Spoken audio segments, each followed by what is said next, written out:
Okay, something different, well, sort of, a Land Rover Discovery 2 TD5, and looks like the engine's done. I think bottom end, sounds like. I'll start it up in a minute.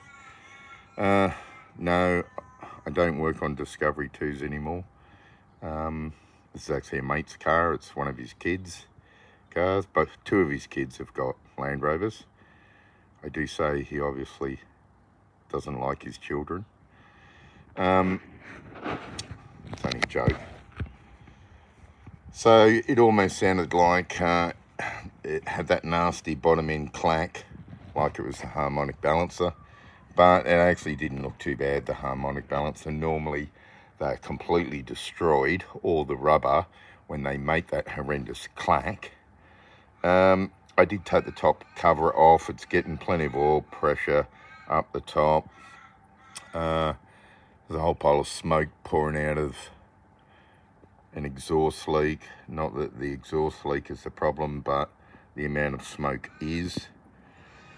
So, yes, look, TD5 is a very rebuildable engine. But at the moment it's a bit of a time restraint. So we're gonna pull out the broke and put in this poke. So I do have another engine there, which we'll go have a look at shortly. But I'll start it up so you can hear what it sounds like. I mean, this thing's done around 400,000. It has had a shit ton of work done by the previous owner, but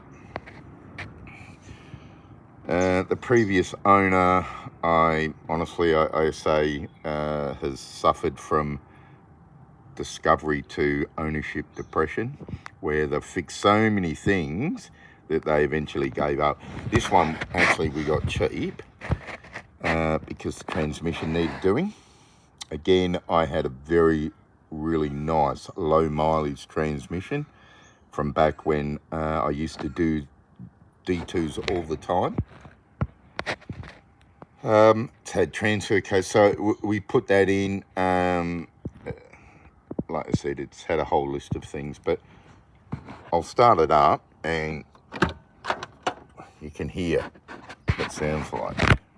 Even the interior, the black interior, we've always talked about this. The black interior is actually incredibly durable on Discovery 2s, and it's really nice. Okay, so let's see if it starts, and I'll run it for a little bit and then turn it off.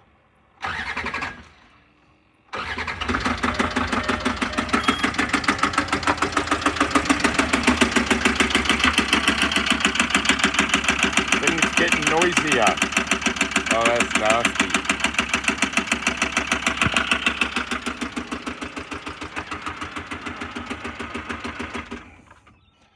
Wow. I think it's actually, the clack is getting louder and louder as it runs. Whew. Yeah, so that's broke. So I will pull this engine out and I'll just, I'll store it in the workshop somewhere out the back, and we can forget about it for the next couple of years, or whatever. And we'll go look at the donor vehicle, which is a far more interesting story. Hope the previous owner doesn't watch the video. All right, so here it is.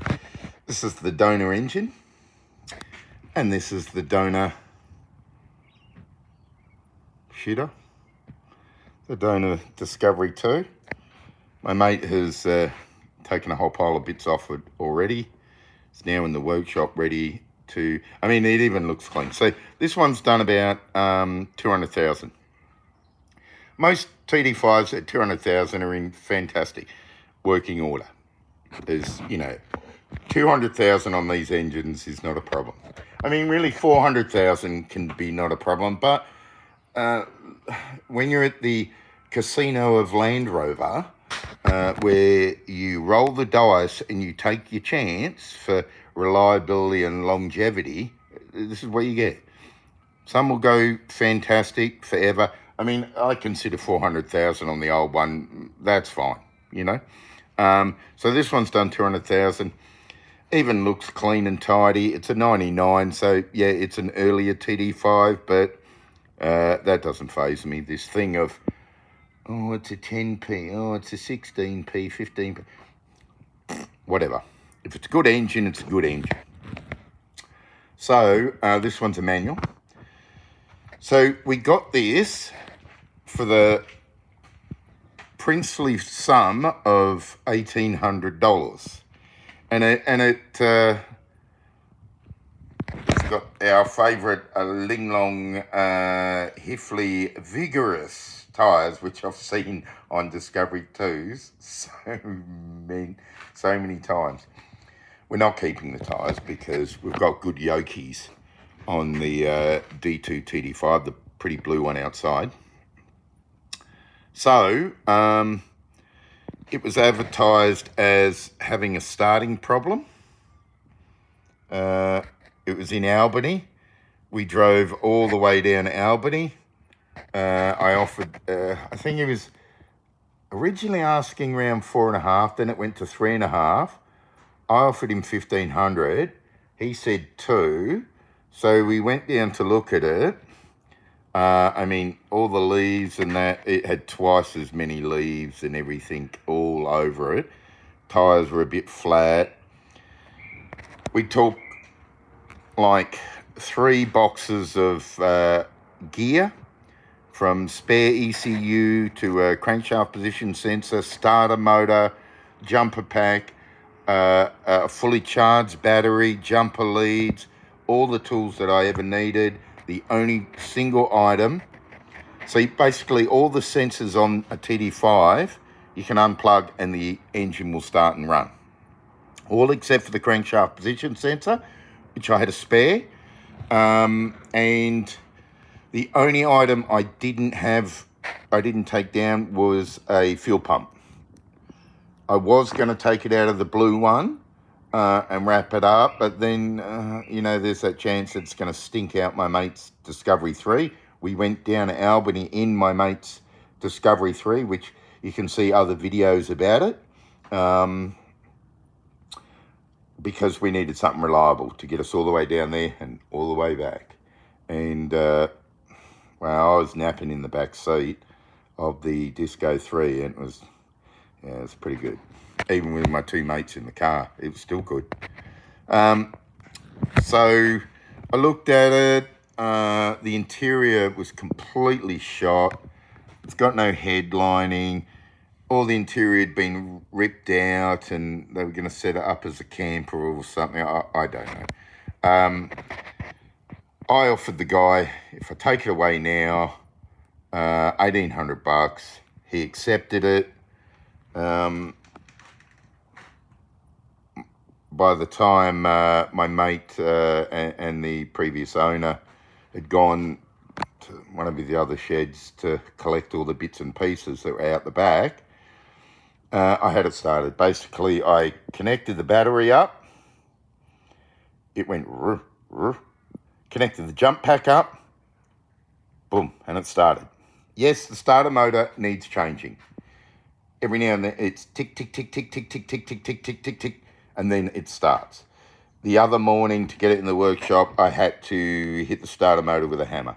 No biggie. I was prepared to change out the starter motor. But let's see if we can make sure the damn thing's in neutral. My mate's ripped all the interior out, all the bits that he wanted. Let's see if it starts or whether it goes tick, tick, tick, tick. Tick. Listen to that. All that power. Sounds beautiful, actually. Smooth as you like.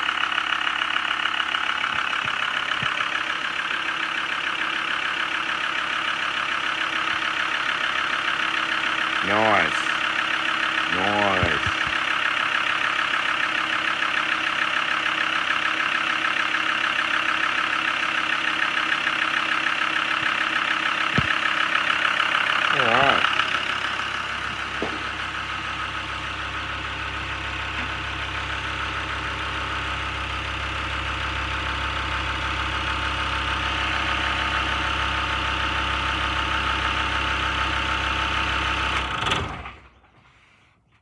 Fantastic.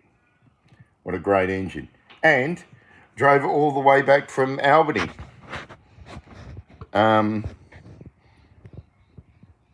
Without a problem. Got great fuel economy. So, nice. Over the next couple of days, get the engine and the gearbox, the manual gearbox in this thing, as smooth as you like. It's quiet as hell. The transfer case is quiet. I'll be selling the gearbox and the transfer case off. Probably by the time I put this video up, it probably would have been sold. But smooth gearbox, smooth transfer case. Being a 99, although it doesn't have the diff lock lever, it has the diff lock internals in the transfer case and the little spigot on the nose on the transfer case. So you can put it in any disco 2 you like with the levers and everything. I think it didn't use any coolant. Haven't checked the oil. I mean, I've just started it up, but yeah, I probably really need to wipe it. Let's see how clean.